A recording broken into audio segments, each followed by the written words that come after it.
Hello, my name is Cassie Clare.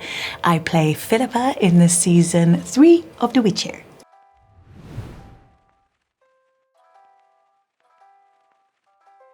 The first film I remember watching is Singing in the Rain. My dad said that I was about 2 years old, quite a hyper-energetic child, and he put it on and I sat there and I didn't move for the whole film. And he said when it finished, I came up to him and I was like, again. And so he would just put it on, and I honestly think that's probably where my love for musical theatre first started. Definitely, I think it was sparked with Singing in the Rain, and then it went on to some other amazing musical classics that my mum and my dad introduced me to. One that I love so much, which will probably come up again, is West Side Story. And I think that was when I was really like, I want to do that. I would say definitely there was a moment in season 3 where we were doing some of the big group scenes. And you know, it's quite a surreal life. You thrust in and I got this job, are you sure? And then you're doing it. And then there was just this moment where I was in the room with everybody and something in me just like zoomed out. And I was just looking around the room and everybody is so beautiful and talented and lovely, which is a bonus. And it was in this huge ball scene and I just went, oh wow, I'm really here. And it was like a really surreal moment of like, oh, this is really happening.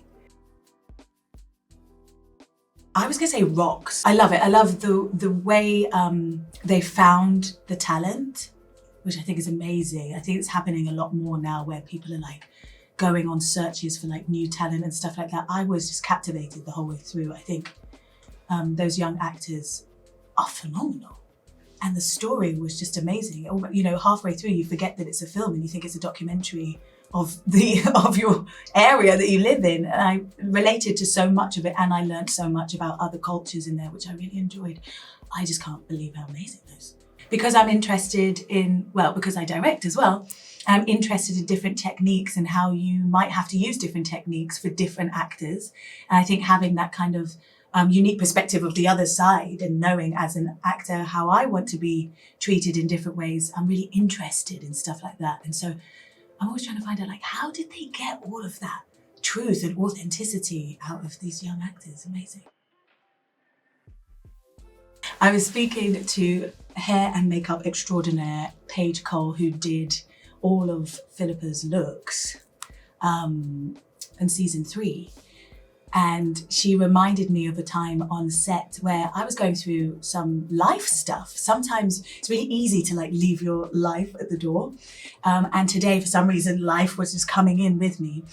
And we sat down and, you know, Paige could sense that I wasn't quite as focused as usual. Straight away, she put on the Hairspray soundtrack, and then we went into Dreamgirls, and it just elevated I'm getting goosebumps now. She literally saved my life that day.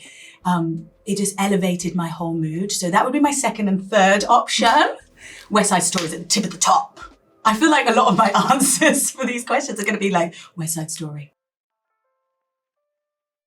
Philippa Earhart, my character. Getting to wear all of these different costumes, all the amazing hair and makeup that was done for me, led by Deb Watson in her department, Paige Cole, who was doing my hair and makeup. I realized after the job was done, I was getting to be the representation that I needed to see when I was a child. My character has a lot of energies within her. Her divine masculine, her divine feminine comes out at different times. I love the way that we get to play with the duality of those energies, using your hair and your makeup and your costume as like an extension of your emotions and how you're feeling that day. I just love how she's so secure in who she is and what she likes. And I wish I'd taken some of the clothes with me. Honestly, there's such a long list. I realized that, like I said to you, I was introduced to musical theatre at a really young age. And I think my brain is like, well, if you can act, dance and sing at the same time, why would you pick one? So like really classic films that everybody should have watched, like The Godfather. I think it's because I was like, but they're not singing. There's no dance. So there's such a long list of classics that people are like, you haven't seen The Godfather? I'm like, no. I was watching Singing in the Rain again.